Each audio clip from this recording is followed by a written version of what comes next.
Welcome back to Epochs Across Eras, where we trace how dynasties rise and fall. Today, we reach the final crumbling chapter of the Han Dynasty. After years of corruption, rebellion, and weak emperors, China splintered.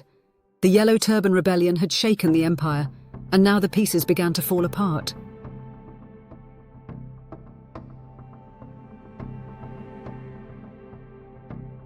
Warlords seized power. Generals ruled provinces like kings.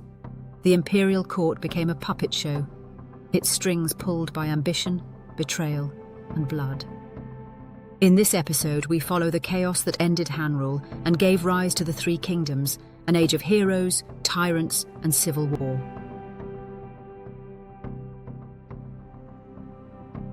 It began with the death of an emperor and ended in the death of a dynasty. In 189 CE, Emperor Ling died.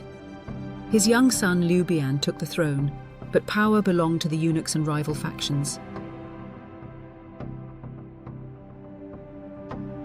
Within weeks, generals stormed the palace. The court became a battlefield, and from the shadows stepped men whose names would become legend: Dong Zhuo, Cao Cao, Sun Jian, Liu Bei.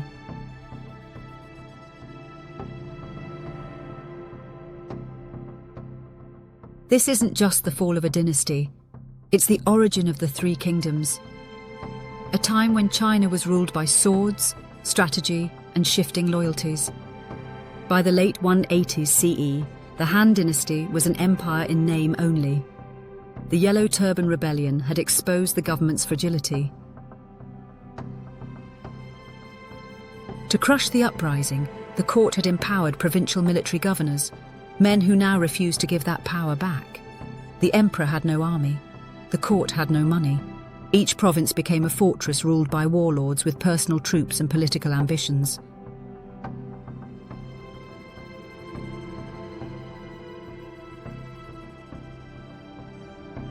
The death of Emperor Ling in 189 CE lit the fuse. His successor, the young Liu Bian, was too weak to rule. Power was left in the hands of palace eunuchs and Empress Dowager He's relatives.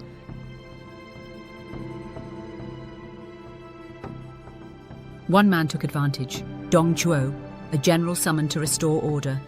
Instead, he seized control of the court. He deposed Liu Bian and installed his younger brother as Emperor Xian, a puppet ruler under Dong Zhuo's thumb.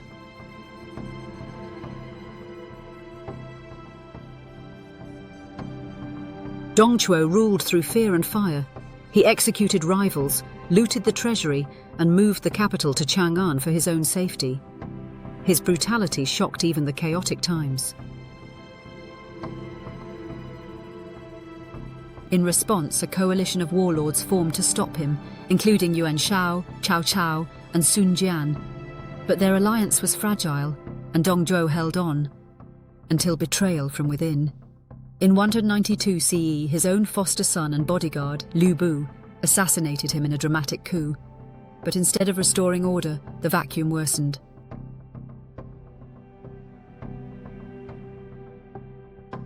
With Dong Zhuo dead, unity collapsed. His death didn't bring peace.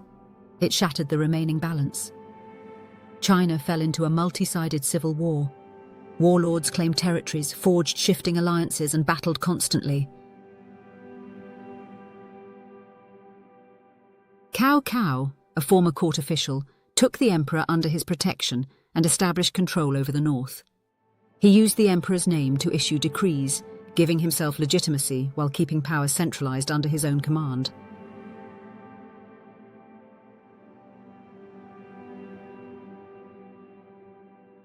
Liu Bei, a distant Han relative, wandered without land or title, but gathered followers through charisma and Confucian virtue. Sun Jian, and later his son Sun Si, carved out a base in the south around the Yangtze River.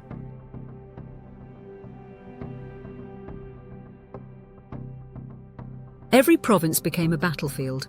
Battles were fought not only with swords, but with strategy, marriage alliances, and political deception. Emperor Xian technically remained on the throne, but had no power. He was moved, manipulated, and marginalized.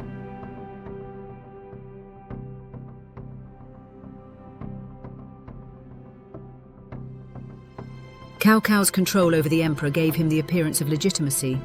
He issued edicts, appointed officials, and justified his wars in the emperor's name.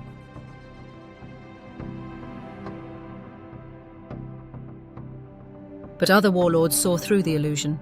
In reality, the Han was dead, the court a shell. By the year 200 CE, China was ruled by three great factions: Cao Cao in the north, Liu Bei in the west, Sun Quan, Sun Jian's son, in the southeast. The Han Emperor would remain a puppet until 220 CE, when Cao Cao's son Cao Pi formally ended the dynasty and declared the state of Wei. The fall of the Han wasn't a single moment, it was a slow erosion. Corruption hollowed the court, rebellions fractured society.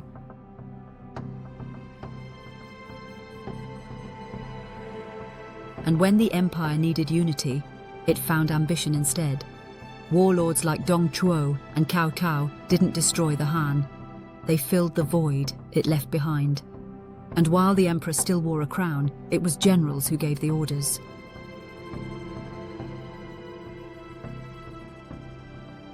The legacy of this chaos was the Three Kingdoms, an era of unparalleled storytelling, strategy, and shifting alliances. Its heroes and villains still captivate imaginations across Asia today. The Han Dynasty was gone, but the age of legends had just begun. In our next episode, we'll explore how the Han legacy lived on, through culture, art and literature that defined Chinese identity for generations.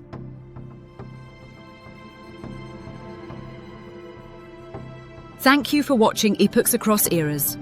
If you enjoyed this journey through history, make sure to like, subscribe, and hit the notification bell so you never miss an episode. Let's keep exploring the past to uncover the stories that shaped our world.